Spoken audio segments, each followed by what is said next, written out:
This is another Owltron 1080p Wi-Fi indoor camera. Let's see what's in the box.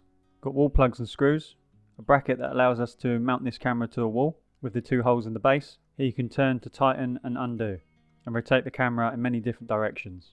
Here we've got the power lead that's 1.5 meters long, which is USB to micro USB. Here's the plug adapter. Here's a ruler for the distance when pairing your phone to the camera, but to be honest I didn't need it. Now here's the camera straight out the box. I removed the lens cover. On the front of it, obviously you've got the lens right in the middle. Just to the right of that you've got the microphone, that little hole you can see on the white section. Underneath you've got the micro SD card slot. On the back you've got the speaker and the micro USB input and reset button. A 1/4 inch thread on the bottom to mount the bracket. Comes with a manual. Here's what it will look like attaching the bracket to the camera, which you can obviously adjust in whichever position suits you best. Now I'm going to add the micro SD card. You can use a maximum of 128GB card. This is what's going to store all my footage unless you subscribe to the cloud. Make sure the SD card is a class 10. Now you're going to download the little IF Smart app. Once you've registered, you can add device. I already have cameras on this app, so I'm just going to add a device. Click on Cam W1. You'll see a red light flashing. Tick the box, press next. Put in your router name and password. Now the QR code on your phone you're going to hold from 15 to 20 centimeters away from the camera lens and wait for the sound. You'll hear the camera speak. Connect success. Once it connected, it skipped the page for me. Here you can edit the camera name, or you can just press done. Now you're all set up and good to go. When you click on direction in the bottom tab, you can rotate the camera left and right, up and down, which has a 360-degree pan and tilt.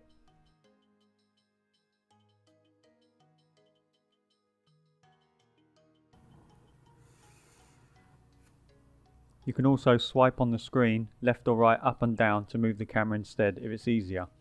Now we're going to take a look at some of the footage captured in the house. You'll see in the top left of the screen you've got the date and time. This has a great motion tracking option that allows the camera to follow your movement and track you wherever you go once it detects you. Once the camera doesn't detect you any longer, it'll move back to its original position.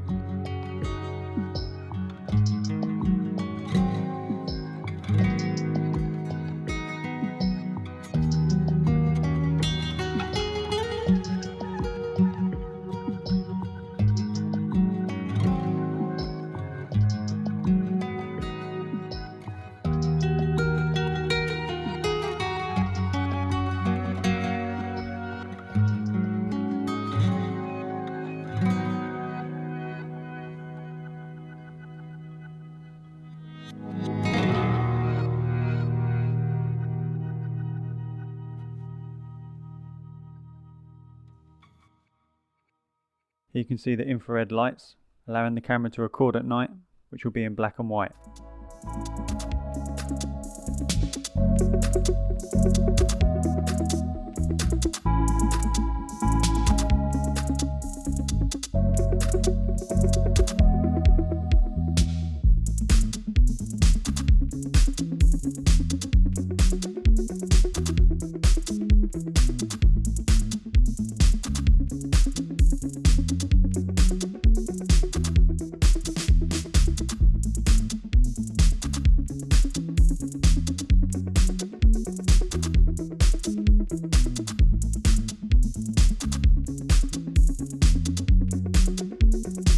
You can have the notifications on so you receive a message on your phone or your watch.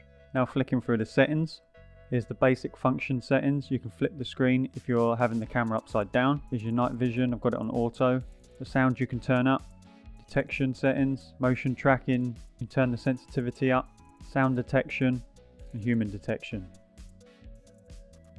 Storage settings, here you can format the SD card, which you may ask you when you first insert the SD card, which will clear the SD card. Now looking at the recording settings, recording mode you can have non-stop or event recording, which is your motion detection. Now having a look at the cloud storage if it's something you want to do, but there is a monthly fee with that option, and here's all the different packages they do. Offline notification will let you know if the camera's been turned off for longer than half an hour. Now for the quick access settings, you can push the tab to turn the icons on or off. This just makes it easier to access the same settings that we just looked at. The playback will show you what's been recorded in blue. You can stretch to zoom in and move left or right to go through time. You can also press the calendar icon, which you can then change through all the days that's been recorded. To send that footage, record it whilst it's playing, press again to stop, go onto the album, click on that image, go on send, and then here you can send it or save it. If you save it to your phone, it will be in your gallery. The video and photo will be saved in the album first. Theme colour, you have an option of black and white. Private mode puts it into sleep, but I'm going to have that on. You have the night vision mode, I have it on auto. Motion tracking I like, but sometimes I might want to turn it off. And here's the sound of the siren.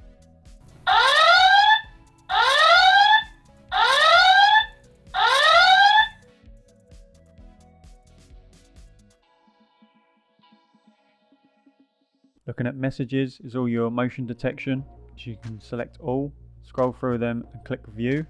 That will then show you where they are on the playback. Here you adjust the rotation. Here it looks like you can edit the icons. Press the square will rotate the screen, so you can view the camera on a full screen.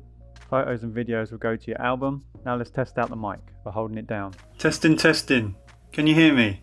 Testing out the mic. Can you hear me loud and clear? Here you can turn the sound on or off. This will stretch the screen. As you said, this is your recording, which I do to download the footage. Click on the top left corner, you can change from HD to SD, which affects the picture quality. You can also add multiple users to the app and add more Owltron cameras to the app.